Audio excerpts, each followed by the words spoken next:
Today we're talking about everything Mother 3, a full review, a comparison to Earthbound 64, every single thing we can possibly imagine to talk about. Yeah, this game has had a very long, arduous history. It started off being made for the SNES. Then it got moved to the N64 disk drive. Yes. And then they decided, what the hell, let's put it on the 64 alone. Yes, so if you know anything about the history of the 64DD, you know there is a problem there, hence its ultimate cancellation. It was promised in Nintendo Power, it was resurrected for the Game Boy Advance, then ultimately not released in the United States. So, Fucking bastards. let's dive right into this hole that is Mother. I always love diving into my mother's hole.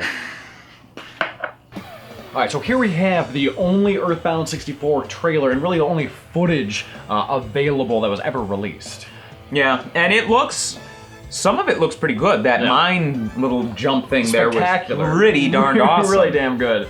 This is a little, I mean, it's really jagged, it's kind of underdeveloped, Boney looks like shit. And there's nothing but fog there. Yeah, I think granted it's rainy, and I can dig that. This is, I mean, the environments generally look underdeveloped overall, very foggy. Not a lot of detail, not a lot of stuff. Yeah, exactly. But the character models look actually pretty damn good. It's just that there's not much... Except Boney. But there's not much else in the environments. But again, early Zelda trailers looked very similar. They were very, very barren. Here's a scene we'll talk about later on. Some of the stuff in Mother 3 was taken directly from the prototype. Unfortunately, this scene does not exist, however.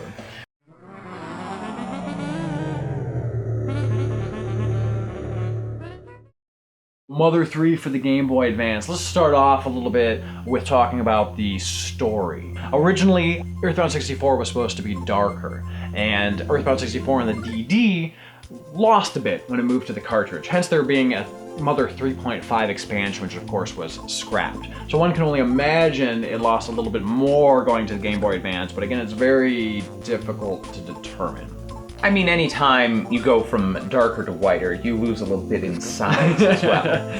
That's true. You do got me there. So we have a family of Lucas, we have Klaus, we have Boney, we have Flint the dad, and Hinawa the mother. Of course, the mother being a very central theme to this story. It takes place in the Nowhere Islands. Basically, the whole story is that here's a quiet little town, not a care in the world, and they are taken over and modernized by this pig mask army, led by the Pig King, who is a character in Earthbound. Good old Pokey. Yes, or Porky, as apparently was originally supposed to be translated. Way to go, NOA. So before Kaboom! Before too long in the game, the Pig Mask Army is attacking, it's destroying the forest, and it's going to mechanize the animals of the forest, which is supposed to be kind of a joke-ish, but it's actually kind of really dark. I don't really know how the game really wants it to be portrayed, because it's like, it's really bizarre. Like, it's really disgusting what they're doing, but it's portrayed so lightly. They're basically torturing them. So it's kind of this weird play that the game has between being dark and being light. And we'll talk a little bit more about that later, but it's an interesting sort of combination that they're trying to kind of push on the player, I guess you could say. And I think it's kind of a little bit sort of like what the Pig Mask Army would want you to hear too. It's like, look, we're making your animals better. We're not hurting them. Exactly. It's just, you had a dog, now you have Rush. He has a spring on his back and you can jump high distances. Exactly. So this is where they're sort of starting to set the wheels in motion for your personal stake in this story. We find out that the mother, Hinawa, dies at the hands of one of these new mechanized animals. One of the Dragos has been mechanized and is now just a person-eating monster. And both Klaus and Lucas witness their mother's death. And this is Flint being told by Bronson what has happened, and he is not very happy about it. Not having it. This is also a scene that you see a lot of in the Earthbound 64 footage and screenshots. Oh, damn. You just got hit by a 2x4. Oh, hell yeah. What are you doing there? He appeared to be jerking Flint off. That's all There's no time for this. Flint gets knocked the fuck out. Again, he finds out his wife just died. and you get some emotional bits here where you're looking at Mom and she's walking off into the afterlife. So Klaus goes off to avenge his mother's death, and ultimately he dies too, leaving Flint, Boney, and Lucas alone. Who would have thought that facing up against a dragon would lead to a child's death? Apparently not Klaus.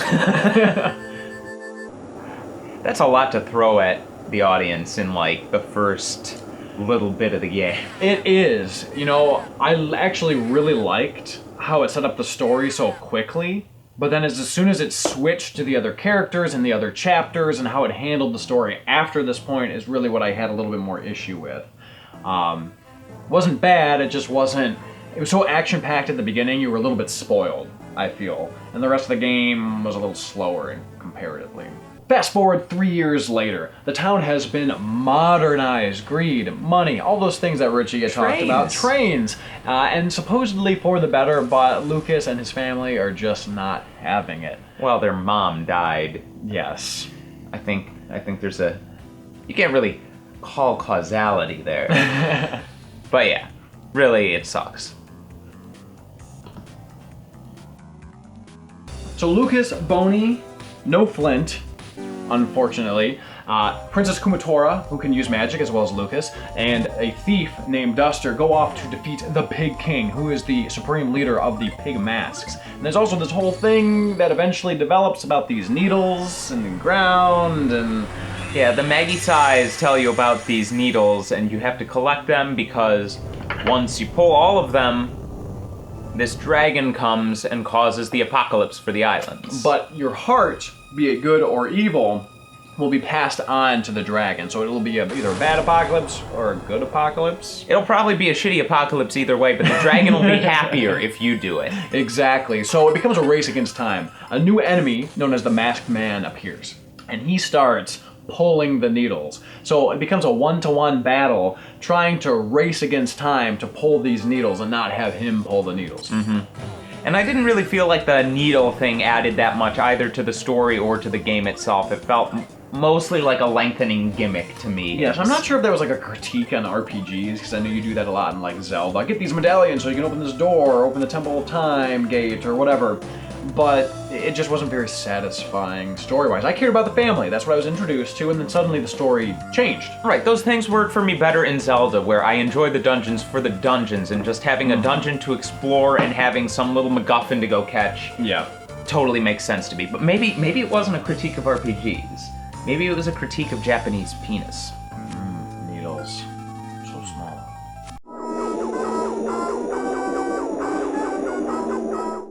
The story. It was a very quirky little game. Lots of funny little jokes. The save points are frogs. Sometimes the frogs are also ATMs. Sometimes they're in cars, and you have to chase the save point down.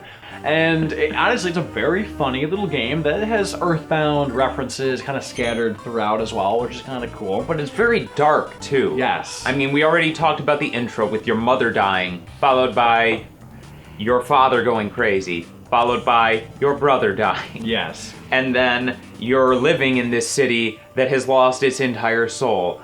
And really, you go to the Chimera Lab and they're making crazy, terrible experiments. Brains in jars, all that kind of stuff. It's really, honestly, kind of disgusting. I mean, it's very, very dark. So how do we feel that, like, the quirkiness meshes with the darkness? Do we feel that it functions, or no?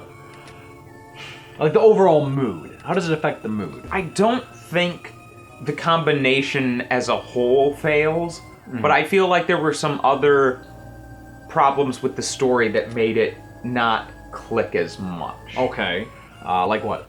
Like, the family element to me never really sunk in as much as it probably could have, because you lose it all so much at the beginning that they're trying to tell this story about how much the feelings and emotions of being a family are really important, but you never get to interact on those. You're just told that these are things you're supposed to be feeling. The monologues in between the chapters, especially the first few, are saying, hey, you need to care about this, instead of just leaving it be and letting your emotions be your emotions. Whenever I got one of those monologues, I would just groan, and you're like, oh my god. And maybe it's different and sounds better when in the original language. I could maybe see that, but still, it's kind of hammy. Yeah, and I guess there's you could say. even in the original language, I think there's something to be said of integrating it with visuals, with music, with events, Yes. as opposed to just being narrated your feelings Yes. towards something.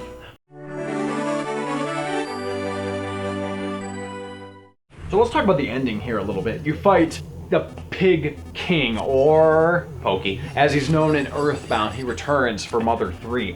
He's the bad guy, and he basically turns Klaus into the Masked Man, turns him into his slave, but it's obvious from the very beginning who he is, and it's supposed to be, I think, a surprise at the end. How did we feel about how the ending dealt with all of the themes of the game? I think the ending itself did a pretty good job. It didn't have as much of an impact on me because of how little there was in the middle regarding these themes. Like, they talked about it in the monologues, but your family dies at the very beginning. You have very little interaction that makes you feel anything family-like Yes. over the course of the game, except for those monologues that keep telling you that you're supposed to be feeling these Yep. things. So from that standpoint, the ending didn't really punch me as much as it could have. Yes. I think they should have kept Flint in the game more, which it seemed like they did in the Earthbound 64 version, but we'll talk about that a little bit more in a second here. Thanks for watching the episode, and don't forget to subscribe to us, like us on Facebook, and fan us on Twitter. And if you like the graphic design, animations, and illustrations that we use in our episodes, make sure to check out our graphic designer's website, animatelpine.com. The link is in the description below.